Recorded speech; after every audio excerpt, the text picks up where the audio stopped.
trôi zin tu ni san ni đâu zin ni melma tu ni chan hin lu kharin ni bang wi ke gela say zin in zonin lu khan hi una ti simpan kitsa hi in alke ni ho hi adiba ipin kapanin ipin ka chai ta dem imi nei boy ni pantaleng ka ngai dam thum khat to hung pot do tha khat dem lung dong hin min ding ngai boy thi lale patina bang ki boy lung dong hin a prom le si te thu di na mu na me hlei te say tin do din lam kai tung I say tin do din lam kai tung aku dia nom pon ki dil dei pon hila I pai ri nom pon hila I mari nom pon ki vai pe ding a chun vai hop ding boy na lom di lo thu say ka hilo ki pum khat ding dia lang sam zo til never chun boy da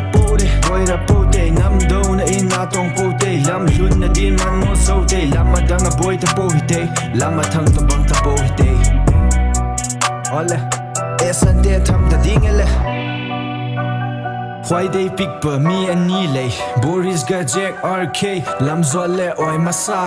khang zo ne noi na sana ran bana chumba ngam ni khan no pick pa lam da gi pora pa noi di ne maga pick pa ta ba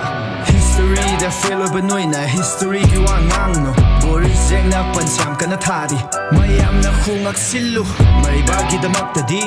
siba ngam ma man ma wani ma di siba pam di e ma I say saksan hingi atsun ma ran di khang da na mapuna haibata inba hui dinang ni anyem bi wang hanno ba da leite kam doni nong thak ta tin si la di mai da ta ni kau khram ma le sak thu na wai sai kre mo in panda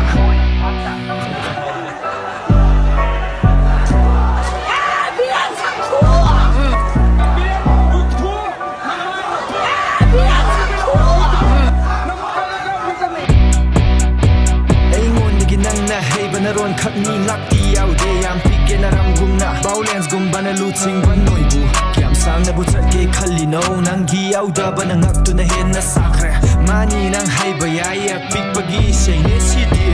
ku ki singalam da chat legacy badi hai bani moi de zummi no gi rally di fajan na sim ka ba rally ni mari ba gum na pik pa ni sina di pa ku pi rock ka ni tha sa de moi di hai ja ba leite kai na ba I sei na da na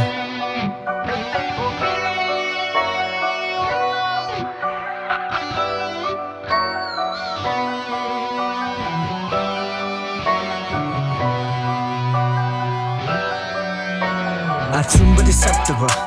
Achumba di yaw na samgumna Zummi nang di lai shram ni asing wa hai ba di yaw moi di anoi ba ngakta na ngai re moi di ngau ba ni khala ba na le jing moi di pakta ba kang pu di yam kre moi di thingang na sing ba nga ba nu mit da mu ba su ngau ni nem ba su wang ni thi ba su fajani na ram de adum big ho ni plastic bu di plastic oi ho ni yenge thingang na ke do rak ba ge hai ba do